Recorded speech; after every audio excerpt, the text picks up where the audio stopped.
Dargaggoonni godina Iluu Abbaaboor duulli jalqabame injifannoon hanga xumuramutti birmadummaa biyyaa kabachiisuuf aarsaa barbaachisu kaffaluuf qophii ta'uu himaniiru. Dargaggoonni aanaalee garaa garaa godinichaas haala yeroo irratti marii taasisaniiru. Dargaggoonni kunneen waamicha muummee ministeeraa Dr. Abiyyi Ahmed taasisan deeggaruudhaan gama hundaan kan hojjetan ta'uu kaasanii biyya abbootiin keenya wareegama guddaan nutti dabarsan birmadummaa ishee eeguuf qophii ta'uu himanii jiru. Muummichi ministeeraa qaamaan adda waraanaa jiran kun waraanni biyya keenya irraa dhaabatee jira injifannee jira jedhanii amma isaan labsanitti ni duullachaa. Bulchaan keenya edda garaa kutatee adda waraanaatti ba'ee jedhe nusi tokko lama jennee warri nu duubaas hiriiruu qabna qabeenya keenyaanis jabaannee utubuu qabna isa kanaafu luugama kaleessaa sana deebinneef ittiin deebifnu. Anis akka dargaggoo tokkotti waamicha muummicha ministeeraa kabajuudhaan arjoommii dhiigarraa kaasee hanga duulutti anis waamicha sana nan hordofaa jedheen qophii qaba. Jalqabbiirraa sa'aatiin amma jirurraa kana kaasee waraana kana keessatti hirmaachuudhaaf sadarkaa dhiiga kennuutiin amma gara duulaatti deemutti tokko jedhee asii kaasee hirmaachuudhaaf baay'ee gammachuun itti dhaga'ama jechuudha kanaaf. Garaagarummaa siyaasaa malee biyya garaa garaa waan hin qabneef dhimma biyyaa irratti kutannoo fi ejjennoo wal fakkaatu qabaachuun murteessaa ta'uu dargaggoonni kunneen himanii seenaa jechaan osoo hin taane gochaan katabuu qabnas jedhaniiru. Siyaasa barbaadde hordofuu dandeessu.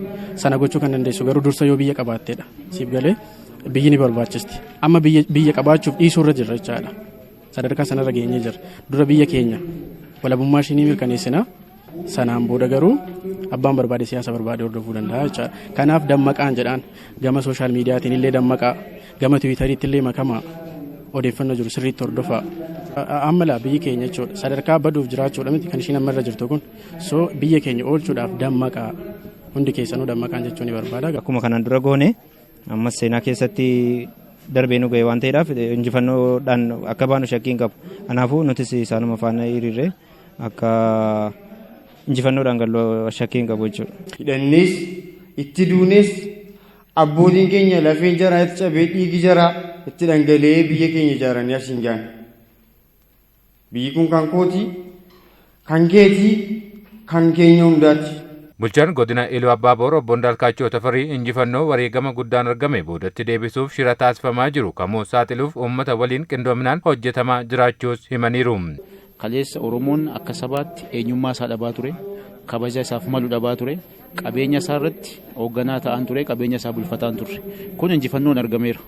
Kanaaf injifannoo amma argame kana gadhiisuu jechuun gidiraa kaleessaatti deebi'uu jechuudha. Kan ammoo eenyuyyuu taa'ee kan itti deebi'u yookiin immoo achi deemuudhaaf kan simachuudhaaf uummatis gateettii isaan qabu, hooggansis gateettii kanaan qabu waan ta'eef aarsaa barbaadame hunda kaffaluuf qophaa'aadha. Sadarkaa aanaa irrattis sadarkaa godinaa irrattis hooggansi keenya galmaa jira. Hooggansi 68 ta'u galmaa irraan gammaata jechuudha. Kun itti fufa. Gama biraatiin immoo dargaggoonni 1200 ol ta'an yeroo ammaa galmaanii qophii xumuranii jiru. Dargaggoonni kunneen raayyaa ittisa biyyaa birmadummaa biyyaa kabachiisuuf halkanii fi guyyaa ifaajaa jiruuf dhiigaa arjoomaniiru.